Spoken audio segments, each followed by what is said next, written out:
ईसा मसीह को भी तो सूली पर चढ़ा दिया गया। किल्ठों बताओ, इसी में समझ लेना चाहिए लोगों को कि दुनिया में सनातन धर्म से बढ़कर के कोई नहीं। जिंदगी के 14 साल ईसा मसीह ने भारतवर्ष में बिताए थे और उसके प्रभाव के कारण जब वहां जाकर के उन बातों को बोलना शुरू किए तो उनको सूली पर चढ़ा दिया गया।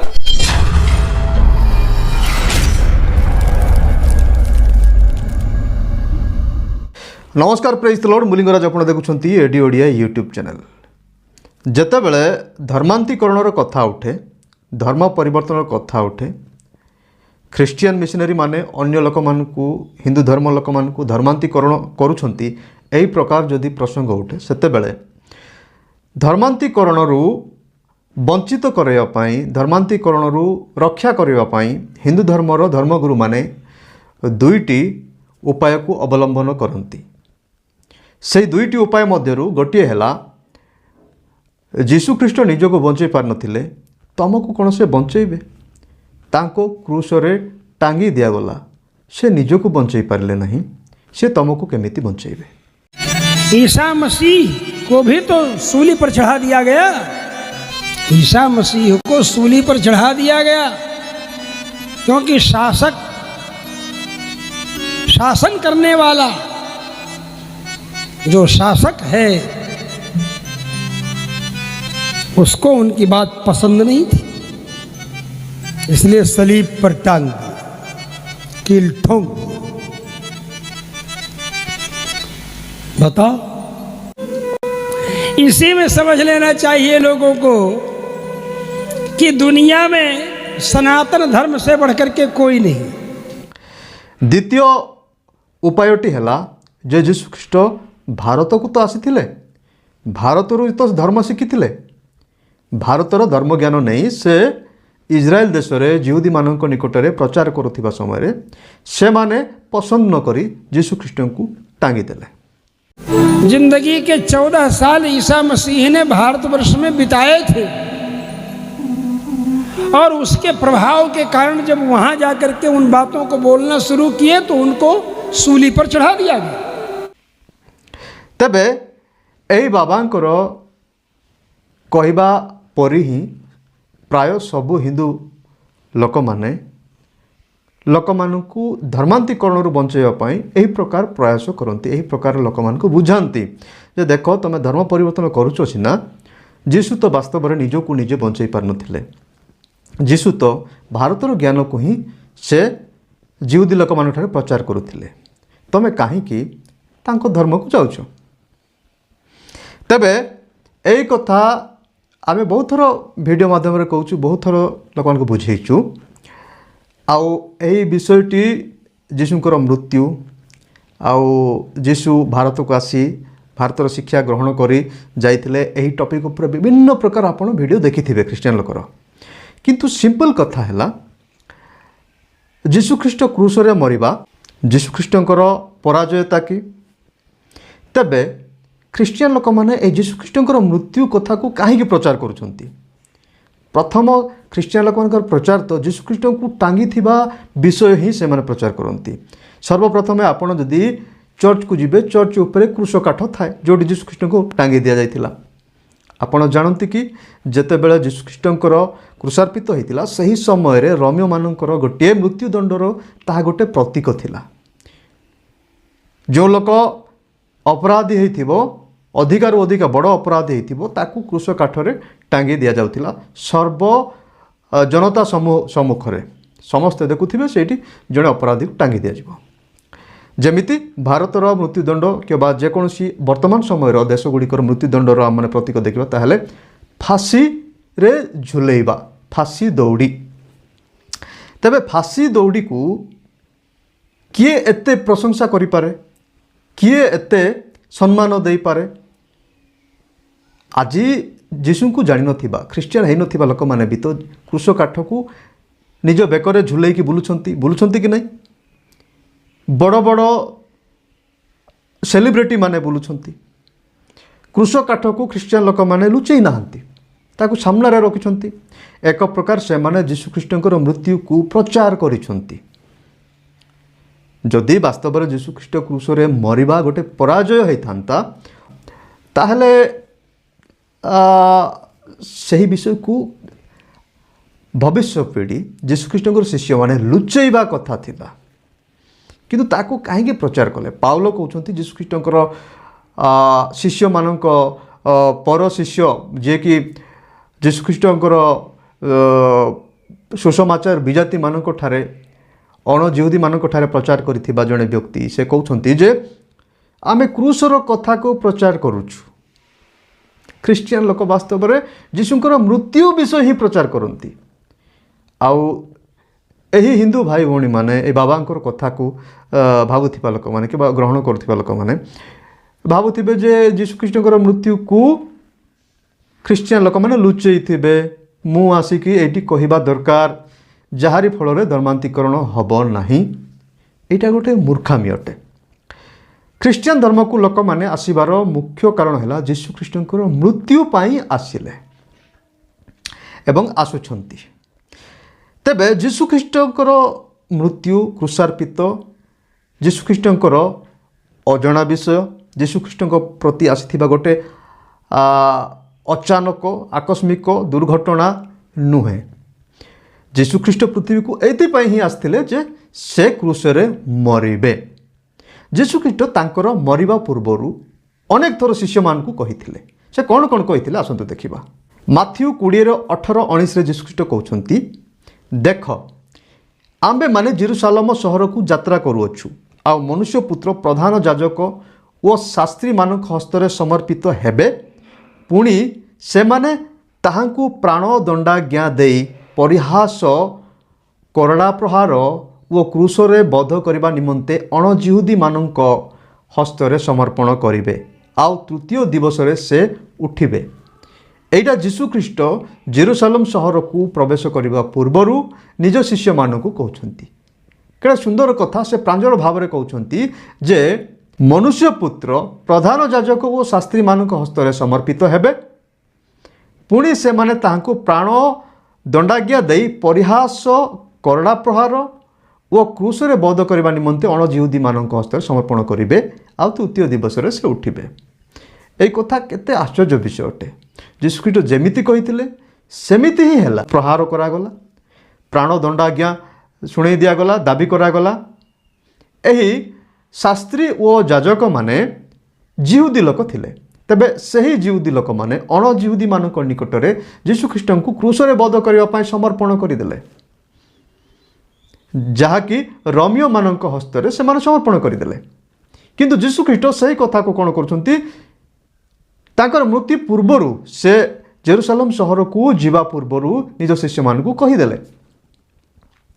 ଆଉ ଆମେ ଦେଖିବା ଜହନ 10:17-18ରେ ଯୀଶୁ କହୁଛନ୍ତି, ମୁଁ ମୋହର ପ୍ରାଣ ଦାନ କରିବାରୁ ପିତା ମୋତେ ପ୍ରେମ କରନ୍ତି। ଯୀଶୁଖ୍ରୀଷ୍ଟ କ୍ରୁଶରେ ଯେଉଁ ମୃତ୍ୟୁବରଣ କଲେ ସେଥି ନିମନ୍ତେ ପିତା ତାଙ୍କୁ ପ୍ରେମ କରୁଛନ୍ତି। ଆଉ ମୋହର ପ୍ରାଣ ପୁନର୍ବାର ଗ୍ରହଣ କରିବା ନିମନ୍ତେ ତାହା ଦାନ କରେ। ସିଏ ଦେଇପାରନ୍ତି, ପୁନର୍ବାର ନେଇପାରନ୍ତି। କେହି ମୋ ଠାରୁ ତାହା ନେଇଯାଇ ନାହିଁ, ମାତ୍ର ମୁଁ ଆପେ ତାହା ଦାନ କରେ। ତାହା ଦାନ କରିବାକୁ ମୋହର ଅଧିକାର ଅଛି ଓ ତାହା ପୁନର୍ବାର ଗ୍ରହଣ କରିବାକୁ ମୋହର ଅଧିକାର ଅଛି। ମୁଁ ମୋହର ପିତାଙ୍କ ଠାରୁ ଏହି ଆଜ୍ଞା ପାଇଛି। ଯୀଶୁଖ୍ରୀଷ୍ଟ ନିଜ ପିତାଙ୍କ ଠାରୁ ଏହି ଆଜ୍ଞା ପାଇଛନ୍ତି ଯେ ସେ ନିଜର ପ୍ରାଣ ଦେଇପାରନ୍ତି, ତାକୁ ଗ୍ରହଣ ବି କରିପାରନ୍ତି। এইটি পিতা শব্দ যেতবে আসুচি অনেক লোক কহবে পিতা কহিলে কিয়ে? পিতা কহিলে অলগা কিয়ে হইতিব না? তেবে ঈশ্বর মিন্স ত্রি এক পরমেশ্বর। ত্রি এক পরমেশ্বর ন হেলে ঈশ্বরଙ୍କର ପରିଚୟ ହେବ ନାହିଁ। ତେବେ ଯେଉଁ ଲୋକ ଭାବୁଥିବେ ଈଶ୍ୱର ତ ଜଣେ, ତେବେ ଈଶ୍ୱର ତ ଜଣେ କିନ୍ତୁ ତାଙ୍କର ବ୍ୟକ୍ତିତ୍ୱ ତିନିଟି ଅଟେ, ଏହି କଥାକୁ ସମସ୍ତେ ଜାଣିବା ଦରକାର। ମୁଁ ଏଥିପାଇଁ କହିଲି ଯେ ଯୀଶୁଖ୍ରୀଷ୍ଟ କହୁଛନ୍ତି ମୋର ପିତା ମୋତେ ଏହି ଆଜ୍ଞା ଦେଇଛନ୍ତି ଯେ ମୁଁ ମୋର ପ୍ରାଣ ଦାନ କରିପାରେ, ମୁଁ ତାହା ନେଇପାରେ। ଆଉ ସେ ଖାସ୍ କଥା କହୁଛନ୍ତି ଯେ ମୋ ଠାରୁ ତାହା ନେଇଯାଇ ନାହିଁ, କେହି ମଧ୍ୟ ନେଇଯାଇ ନାହିଁ। ଯୀଶୁଖ୍ରୀଷ୍ଟଙ୍କୁ ଜବରଦସ୍ତି କିଏ ସେ ପ୍ରାଣ ନେଇନାହାନ୍ତି, ଯୀଶୁଖ୍ରୀଷ୍ଟ ନିଜେ ଦେଇଛନ୍ତି। ଲୁକ 9:44 ଲେଖାଯାଇଛି, ଏହି ସମସ୍ତ କଥା ତୁମମାନଙ୍କ କାନରେ ପ୍ରବେଶ କରାଅ, କାରଣ ମନୁଷ୍ୟ ପୁତ୍ର ମନୁଷ୍ୟମାନଙ୍କ ହସ୍ତରେ ସମର୍ପିତ ହେବାକୁ ଯାଉଛନ୍ତି। ଯେତେବେଳେ ଯୀଶୁଖ୍ରୀଷ୍ଟଙ୍କୁ ଆରେଷ୍ଟ କରିବା ପାଖାପାଖି ଥିଲା ସେତେବେଳେ ଯୀଶୁଖ୍ରୀଷ୍ଟ କହୁଛନ୍ତି ଯେ ତୁମେ ଜାଣି ରଖ ଯେ ମନୁଷ୍ୟ ପୁତ୍ର ମନୁଷ୍ୟମାନଙ୍କ ହସ୍ତରେ ସମର୍ପିତ ହେବାକୁ ଯାଉଛନ୍ତି। ଆହୁରି ଯୀଶୁଖ୍ରୀଷ୍ଟ କହୁଛନ୍ତି ମାଥ୍ୟୁ 20:28 ଯେପରି ମନୁଷ୍ୟ ପୁତ୍ର ମଧ୍ୟ ସେବା ପାଇବାକୁ ଆସି ନାହାନ୍ତି ମାତ୍ର ସେବା କରିବାକୁ ଅନେକଙ୍କ ପାଇଁ ମୁକ୍ତିର ମୂଲ୍ୟ ସ୍ୱରୂପେ ପ୍ରାଣ ଦେବାକୁ ଆସିଛନ୍ତି। ଏହି ମାଥ୍ୟୁ 20:28 ଗୋଟେ କେତେ ଗୁରୁତ୍ୱପୂର୍ଣ୍ଣ କଥା ଯୀଶୁଖ୍ରୀଷ୍ଟ କହୁଛନ୍ତି ଯେ ସେ ସେବା ପାଇବାକୁ ଆସିନାହାନ୍ତି। ସେ ସିଂହାସନ ଉପରେ ବସିଥିବେ, ଲୋକମାନେ ତାଙ୍କୁ ସେବା କରିବେ, ମୁଣ୍ଡିଆ ମାରିବେ, ଏଥିପାଇଁ ଯୀଶୁଖ୍ରୀଷ୍ଟ ଆସିନଥିଲେ, ବରଂ ସେ ଅନେକଙ୍କର ମୁକ୍ତିର ମୂଲ୍ୟ ସ୍ୱରୂପେ ପ୍ରାଣ ଦେବାକୁ ଆସିଥିଲେ। ଏବେ ଯେତେ ଜଣ ମୁକ୍ତି ପାଇବା ପାଇଁ ଖୋଜୁଛନ୍ତି ସେମାନେ ଯୀଶୁଖ୍ରୀଷ୍ଟଙ୍କର ମୃତ୍ୟୁକୁ ଗ୍ରହଣ କରିବା ଦ୍ୱାରା ଯୀଶୁଖ୍ରୀଷ୍ଟଙ୍କର ମୃତ୍ୟୁ ଦ୍ୱାରା ଜଗତର ଲୋକ ମୁକ୍ତି ପରିତ୍ରାଣ ପାଉଛନ୍ତି। ଆଉ ଆମେ ଦେଖୁଛୁ ମାଥ୍ୟୁ 24:2 ଲେଖାଯାଇଛି 2 ଦିନ ପରେ ଯେ ନିସ୍ତାର ପର୍ବ ହେବ ଏହା ତୁମମାନେ ଜାଣ, ପୁଣି ମନୁଷ୍ୟ ପୁତ୍ର କ୍ରୁଶରେ ହତ ହେବା ନିମନ୍ତେ ସମର୍ପିତ ହେବେ। ମାଥ୍ୟୁ 24:2 ମଧ୍ୟ ସ୍ପଷ୍ଟ ଯୀଶୁଖ୍ରୀଷ୍ଟ କହୁଛନ୍ତି ଯେ ମନୁଷ୍ୟ ପୁତ୍ରଙ୍କୁ ନିସ୍ତାର ପର୍ବ ସମୟରେ କ୍ରୁଶରେ ହତ ହେବାକୁ ହେବ। ଏତେ ସବୁ ଯୀଶୁଖ୍ରୀଷ୍ଟ କହିବା ପରେ ଶିଷ୍ୟମାନେ ବୁଝି ନଥିଲେ ଏବଂ ଯୀଶୁଖ୍ରୀଷ୍ଟଙ୍କର ମୃତ୍ୟୁ ସମୟ ପରେ ମୃତ୍ୟୁର 3 ଦିନ ଉତ୍ତାରେ ସେମାନେ ଛିନ୍ନ ଭିନ୍ନ ହୋଇଯାଇଛନ୍ତି। ଯୀଶୁଖ୍ରୀଷ୍ଟଙ୍କ ସହିତ 3.5 ବର୍ଷ ଉଠିଥିବା, ବସିଥିବା, ବୁଲିଥିବା, ପ୍ରଚାର କରିଥିବା ଲୋକମାନେ ମଧ୍ୟ ଏତେ ସବୁ ଯୀଶୁଖ୍ରୀଷ୍ଟ କହିବା ପରେ ମଧ୍ୟ ବୁଝିପାରିନଥିଲେ। ସେଥିପାଇଁ ଯୀଶୁଖ୍ରୀଷ୍ଟ 2 ଜଣ ଶିଷ୍ୟ ବାଟରେ ଯାଉଥିବା ସମୟରେ ପଛରେ ପଛରେ ଯାଇ କହୁଛନ୍ତି ତୁମେ କାହା ବିଷୟରେ ଆଲୋଚନା କରୁଛ? ସେମାନେ ଯୀଶୁଖ୍ରୀଷ୍ଟଙ୍କ ବିଷୟରେ ଆଲୋଚନା କରୁଥିଲେ। ଯୀଶୁଖ୍ରୀଷ୍ଟଙ୍କୁ ଏମିତି ମରା ହେଲା, ଏମିତି ଲୋକ ଥିଲେ, ଏମିତି ମାରିଦେଲେ। ସେତେବେଳେ ଯୀଶୁଖ୍ରୀଷ୍ଟ କହୁଛନ୍ତି ତମେ କ'ଣ ବ୍ୟବସ୍ଥା ଭାବବାଣୀ ପଢ଼ିନାହଁ? ଭାବବାଣୀ ପୁସ୍ତକ ଧର୍ମଶାସ୍ତ୍ର ଗୁଡ଼ିକରେ କ'ଣ ପଢ଼ିନାହଁ ଯେ ମନୁଷ୍ୟ ପୁତ୍ର ଏହି ପ୍ରକାର ଆସି ଦୁଃଖ ନିର୍ଯାତନା ସହି ମୃତ୍ୟୁବରଣ କରିବେ ଏବଂ 3 ଦିନ ଉତ୍ତାରେ ଉଠିବେ? এই କଥା କ'ଣ ତୁମେ ଜାଣିନାହଁ? এই କଥା ମଧ୍ୟ ଯୀଶୁଖ୍ରୀଷ୍ଟ କହୁଛନ୍ତି। ତେବେ ଯୀଶୁଖ୍ରୀଷ୍ଟ ମୃତ୍ୟୁ ପୂର୍ବରୁ ମଧ୍ୟ ନିଜ ଶିଷ୍ୟମାନଙ୍କୁ ନିଜର ମୃତ୍ୟୁ ବିଷୟରେ ସ୍ପଷ୍ଟ ଭାବରେ କହିଥିଲେ, ମୃତ୍ୟୁ ପରେ ମଧ୍ୟ କହିଛନ୍ତି। ତେବେ ଏହି ସମସ୍ତ ବିଷୟ ଦେଖିବା ପରେ ବାଇବେଲ ପଢ଼ୁଥିବା ଲୋକ, ବାଇବେଲର ଷ୍ଟୁଡେଣ୍ଟ ନିଶ୍ଚୟ ଜାଣିଛି, ନିଶ୍ଚୟ ବୁଝିଛି ଯେ ଯୀଶୁଖ୍ରୀଷ୍ଟଙ୍କର ମୃତ୍ୟୁ ଅଜଣା ନୁହେଁ, କିମ୍ବା ଲୁକାୟତ ବିଷୟ ନୁହେଁ, କିମ୍ବା ଯୀଶୁଖ୍ରୀଷ୍ଟଙ୍କର ତାହା ଗୋଟେ ପରାଜୟ ନୁହେଁ। ଯଦି ପରାଜୟ ହେଇଥାନ୍ତା ତାହେଲେ ଯୀଶୁଖ୍ରୀଷ୍ଟ ସଂଘର୍ଷ କରିଥାନ୍ତେ। ତାଙ୍କ ଉପରେ ଯେଉଁ ଲୋକମାନେ ଆକ୍ରମଣ କଲେ, ମାରିଦେଲେ, ସେମାନଙ୍କ ବିରୋଧରେ ସେ ପୁନର୍ବାର ଆକ୍ରମଣ କରିବାକୁ ଚେଷ୍ଟା କରିଥାନ୍ତେ। ବାଇବେଲରେ କୌଣସି ସ୍ଥାନରେ କିମ୍ବା ଇତିହାସରେ ମଧ୍ୟ ଯୀଶୁଖ୍ରୀଷ୍ଟ ନିଜର ଶିଷ୍ୟମାନଙ୍କୁ ଧରି ସେମାନଙ୍କ ବିରୋଧରେ ଲଢ଼େଇ କରିବା ପାଇଁ ଚେଷ୍ଟା କରିନଥିଲେ। ତେବେ ଗୋଟିଏ ଭଲ ଉଦାହରଣ ରହିଅଛି ଯେ ଯୀଶୁଖ୍ରୀଷ୍ଟଙ୍କୁ ଯେତେବେଳେ ଆରେଷ୍ଟ କରାଯାଉଥିଲା, ଗିରଫ କରାଯାଉଥିଲା, ସେତେବେଳେ ଯୀଶୁଖ୍ରୀଷ୍ଟଙ୍କ ଜଣେ ଶିଷ୍ୟ ଯାହାଙ୍କୁ ପିତର ବୋଲି ସମସ୍ତେ ଜାଣନ୍ତି, ସେହି ପିତର ନିଜ ପାଖରେ ଥିବା ଖଣ୍ଡାକୁ କାଢ଼ି ଯୀଶୁଖ୍ରୀଷ୍ଟଙ୍କୁ ଆରେଷ୍ଟ କରିବା ପାଇଁ ଆସିଥିବା ସୈନ୍ୟ ସାମନ୍ତଙ୍କ ମଧ୍ୟରୁ ଜଣଙ୍କର କାନ କାଟି ପକାଇ ଦେଇଥିଲେ। ପିତର ଭାବୁଥିଲେ ଏବେ ହିଁ ଆମେ ଯୁଦ୍ଧ କରିବା, ଏମାନଙ୍କୁ ପରାଜୟ କରିବା। ଆଉ ସାଧାରଣ ମନୁଷ୍ୟ ହିସାବରେ ସମସ୍ତେ ସେମିତି ଭାବିବେ, ଯେମିତି ଅଣ ଖ୍ରୀଷ୍ଟିଆନ ଭାଇମାନେ ଭାବୁଛନ୍ତି ଯେ ଯୀଶୁଖ୍ରୀଷ୍ଟ ତ ଯୁଦ୍ଧ କରିବା କଥା, ଯୀଶୁଖ୍ରୀଷ୍ଟ ତ ହାରିଗଲେ। ପିତର ମଧ୍ୟ ଏକ୍ଜାକ୍ଟଲି ସେମିତି ଭାବିଥିଲେ, ମୁଁ ମଧ୍ୟ ଯୁଦ୍ଧ କରିବି, ଯୀଶୁଖ୍ରୀଷ୍ଟଙ୍କୁ ବଞ୍ଚେଇବି।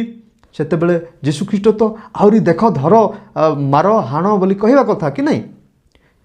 ଯେମିତି ଅନ୍ୟ ଧର୍ମର ଲୋକମାନଙ୍କର ଦେବାଦେବୀମାନେ କହିଛନ୍ତି ଯେ ତୁମେ ଯୁଦ୍ଧ କର, ନିଜର କର୍ମ କର, କିନ୍ତୁ ଯୀଶୁଖ୍ରୀଷ୍ଟ ସେହି ସ୍ଥାନରେ ପିତରଙ୍କୁ ଅନୁଯୋଗ କରୁଛନ୍ତି, କହୁନାହାନ୍ତି, ଅନୁଯୋଗ କରି କହୁଛନ୍ତି, ଗାଳି କରି କହୁଛନ୍ତି ଯେ ପିତର ଦୂର ହେଇଯାଏ ଶୈତାନ, ତ ଭିତରେ ଶୈତାନ ଅଛି ବୋଲି ଯୀଶୁଖ୍ରୀଷ୍ଟ କହୁଛନ୍ତି। ଏବଂ କହୁଛନ୍ତି ଯେ ତୁ କ'ଣ ଜାଣିନାହୁ, ମୁଁ ଯଦି ଚାହିଁବି ତାହେଲେ ମୋର ସ୍ୱର୍ଗସ୍ଥ ପିତା ଏମାନଙ୍କ ବିରୋଧରେ ଯୁଦ୍ଧ କରିବା ପାଇଁ କେତେ କେତେ ଯେ ସୈନ୍ୟ ସାମନ୍ତଙ୍କୁ ପଠାଇ ପାରିବେ, ସ୍ୱର୍ଗଦୂତମାନଙ୍କୁ ପଠାଇ ପାରିବେ। ଆଉ ମୁଁ ଏହି ପ୍ରକାର ଆସିକି ମୃତ୍ୟୁବରଣ କରିବାର ଅଛି, ଏଇଟା କ'ଣ ତୁ ଜାଣିନାହୁ? ଯେତେବେଳେ ଆରେଷ୍ଟ କରିବା ପାଇଁ ଆସୁଛନ୍ତି ସେହି ସମୟରେ ମଧ୍ୟ ପିତରଙ୍କୁ ଯୀଶୁଖ୍ରୀଷ୍ଟ କହୁଛନ୍ତି ଯେ ଏଇଟା ହେବ, ଏମିତି ହିଁ ମୋତେ ଧରିବେ, ଏମିତି ହିଁ ମାରିବେ। ପ୍ରଥମ କଥା, ଆରେଷ୍ଟ କରିବା ସମୟରେ द्वितीय कथा जितेबाला से विचारित होउछंती सेतेबेले सेही समयर गवर्नर पिलातोंकर सामने जितेबाला जीशुख्रीष्ट विचारित होउछंती आ पिलातो जीशुख्रीष्ट को पचारुछंती जे देख मो हाथ में सबकिछि अछि मु चाहिले तुमको छाड़ी दे पारिबी तमे कह तमे कौन चाहूच बोली जिते पचरा जाऊँगी से जीशुख्रीष्ट कहते तुमको जदि उपरू अधिकार न मिली था ताहले तमे मते किछि करि पारि न थांतो तुमको उपरू अधिकार दिया जाइछि जे मते मारिबा पई आउ मु मरिबा पई आसी अछि सेतेबेले पिला तो आश्चर्य हो जाउछंती देखंतु जे कोनोसी व्यक्ति मध्य जदि निजर मृत्यु बंचापी चाहूँगी ताहले तो अपील करने कथा किंतु तांको ऑफर दिया जाउची जे तुम बंचापी चाहूच कि सेटा पुणी गवर्नर को द्वारा सेतेबेले सेठी मध्य कहउछंती जे मु एमिति मरिबा आवश्यक रही अछि से कोउटी मध्य छटपट हेई एणे तेणे दौड़िबा पई चेष्टा करनाहांती से नीरव भाव में करुणा प्रहार सहाय कले तांको ऊपर छेप पकई दिया गला तांको उलग्न करागला टाणी ओटारी करिकी तांको क्रूस कांध उपरे बोही दियागला एवं गोलगोथा पहाड़ पर्यंत नहीं क्रूसरे कंटा बाड़ेवा समय पर्यंत अनेक लोक मैंने कहते जे तू जदि वास्तव में ईश्वर पुत्र ताहले ओह्लैकी आसे आमे तोते विश्वास करिबु से माने मध्य एही प्रकार एही बाबांको परि लोक होइथिबे तू ओह्लैकी आसे तू जदि ओह्लैकी आसीबु ताहले आमे विश्वास करिबु जीशुख्रीष्ट से समय महत्व विषय कहले से कहले जे पिता एमान को क्षमा करो कारण एमाने कौन करुछंती से माने निजे जानती नहीं से स्थान रे सारा पृथ्वी लोक मानकर पाप क्षमा हो जाउछि आउ जीशुख्रीष्टଙ୍କର क्रूस्य विषय क्रूस्य मृत्यु विषय लोक माने जे प्रकार भाबुथिले मनुष्य मानकर दृष्टिकोण अलगा थिला किंतु ईश्वरଙ୍କର दिव्य ऐश्वर्य दृष्टिकोण अलगा थिला सेति जीशुख्रीष्ट कहउछंती जे पिता एमान को क्षमा करो कारण एमाने कौन करुछंती से माने जानती नहीं आउ जीशुख्रीष्टଙ୍କର मृत्यु सारा जगतर परित्राण उद्धार कार्य को संपन्न करुअछि जेतले जीशुख्रीष्ट मृत्यु वरण करुछंती एवं मृत्यु वरण करबा समय जीशुख्रीष्ट कहउछंती समाप्त हैला परित्राण कार्य संपूर्ण हैला जहारी फल सारा पृथ्वी लोक मानकर पाप क्षमा हो पारिबो तेबे अनेक लोक माने भाबुछंती जे जीशुख्रीष्टଙ୍କର मृत्यु गोटे जीशुख्रीष्टଙ୍କର पराजय अटे पराजय होइथिबा जड़े धर्मगुरु को आम कहीं विश्वास करवा आम धर्म रे तो देख एतिकी लोक मान आम देवादेवी मैंने विनष्ट विनाश कर जीशुख्रीष्ट कहले मु विनाश करने आसी ना मु विनाश न करी बरम उद्धार करने आसी अच्छी तेबे आ गोटे मजा कथा मु कहया चाहे यही बाबा मानकर जो द्वितीय उपाय जे जीशुख्रीष्ट भारत को आसी भारतर ज्ञान शिक्षा करी यहूदी लोक मान निकट को जाई प्रचार कले प्रचार करने समय जीशुख्रीष्ट को मारी दिया गला जिंदगी के 14 साल ईसा मसीह ने भारतवर्ष में बिताए थे और उसके प्रभाव के कारण जब वहां जाकर के उन बातों को बोलना शुरू किए तो उनको सूली पर चढ़ा दिया गया तेबे जीशुख्रीष्ट जदि भारतर धर्म को इजराइल देश में प्रचार करुथिले सही समय रे जीशुख्रीष्ट तो हिंदू धर्म प्रचार करुथिले सनातनी धर्म प्रचार करुथिले एमानकर भावना अनुसार मो भावना अनुसार नुहे मो भावना कि जो वास्तव कथा तो ताहा नुहे धरी नियंतु जीशुख्रीष्ट जदि भारतर धर्म को प्रचार करुथिले तेबे भारतर देवादेवी माने तो जीशुख्रीष्ट को क्रूस रे मृत्यु वरण करबा पई सुजोग न देवा कथा जीशुख्रीष्ट क्रूस रे न मरी यही आम देश में भारत में जो देवादेवी माने थिले अवतार पुरुष माने थिले से माने जीशुख्रीष्ट को बंचाइबा कथा एटा गोटे लॉजिक हो पारे किंतु एटा मिछ कथा मु आपनकु जानिया पई कहली तबे जदि केही कहिबो जीशुख्रीष्टଙ୍କର मृत्यु विषय रे जीशुख्रीष्ट मरीगले देखो आम धर्मर देवादेवी माने समस्त को मारिले तेरे से आप कहे जे ईश्वर केबे लोक मान को विनाश करती ना ईश्वर लोक मान को उद्धार करती जीशुख्रीष्ट तांको उपरे आक्रमण करबा लोक मान को हत्या करबा लोक मान को जदि मारी थांते केते केते लोक मानकर विनाश होई थांता आ जीशुख्रीष्ट से समस्त को क्षमा देले जहारी फल लोक माने उद्धार पाइले जीशुख्रीष्ट क्रूसरे मृत्युवरण करी जदि क्षमा दे न थांते ताहले लोक मान क्षमा पाइबार बाट मिल न थांता जेते सबु पापी माने मृत्युवरण ही करि थांते अवतार नहीं ईश्वर आसी लोक मान को नष्ट करि थांते सेतेबेले ଆପଣଙ୍କୁ ମଧ୍ୟ ନଷ୍ଟ କରିଥାନ୍ତେ, ମୋତେ ମଧ୍ୟ ନଷ୍ଟ କରିଥାନ୍ତେ। ଆପଣ ମଧ୍ୟ ପାପୀ, ମୁଁ ମଧ୍ୟ ପାପୀ। ଜୀବନରେ ଆମମାନେ କୌଣସି ନା କୌଣସି ପ୍ରକାର କିଛି ନା କିଛି ପାପ ତ କରିଥିବା, କାହାକୁ ମିଛ କହିଥିବା, କାହାକୁ ଠକିଥିବା, କାହାଠାରୁ ଶୋଷଣ କରିଥିବା, କିନ୍ତୁ ଆମ ପାଇଁ ପରିତ୍ରାଣ ଯୀଶୁଖ୍ରୀଷ୍ଟ କ୍ରୁଶରେ ସାଧନ କରିଥିବା ହେତୁ ଆମମାନେ କ୍ଷମା ମାଗିବାର ବାଟ ପାଇଛୁ। ନଚେତ୍ ଜଗତରେ କୌଣସି ସ୍ଥାନରେ ଯୀଶୁଙ୍କ ବ୍ୟତୀତ କେହି କ୍ଷମା ଦେଇପାରିବେ ନାହିଁ। ଏ କଥାକୁ ଆପଣମାନେ ଜାଣିବାକୁ ପଡ଼ିବ। ତେବେ ଯୀଶୁଖ୍ରୀଷ୍ଟଙ୍କର ମୃତ୍ୟୁ ବିଷୟ ବୁଝିଲେ ଲୋକମାନେ ଆହୁରି ଧର୍ମ ପରିବର୍ତ୍ତନ କରିବେ। ଏହି କଥା ଲୋକ ଜାଣନ୍ତି ନାହିଁ। ସେଥିପାଇଁ ତ ଖ୍ରୀଷ୍ଟିଆନ ଲୋକମାନେ ଯୀଶୁଙ୍କର ମୃତ୍ୟୁକୁ ପ୍ରଚାର କରନ୍ତି। ଯୀଶୁଖ୍ରୀଷ୍ଟଙ୍କର ମୃତ୍ୟୁକୁ ସେମାନେ ଲୁଚେଇକି ରଖିନାହାନ୍ତି। ଯୀଶୁଖ୍ରୀଷ୍ଟଙ୍କର ମୃତ୍ୟୁକୁ ଯଦି ପ୍ରଚାର କରାଯିବ ନାହିଁ ତାହେଲେ ତାହା ଖ୍ରୀଷ୍ଟିଆନିଟି ହିଁ ନୁହେଁ।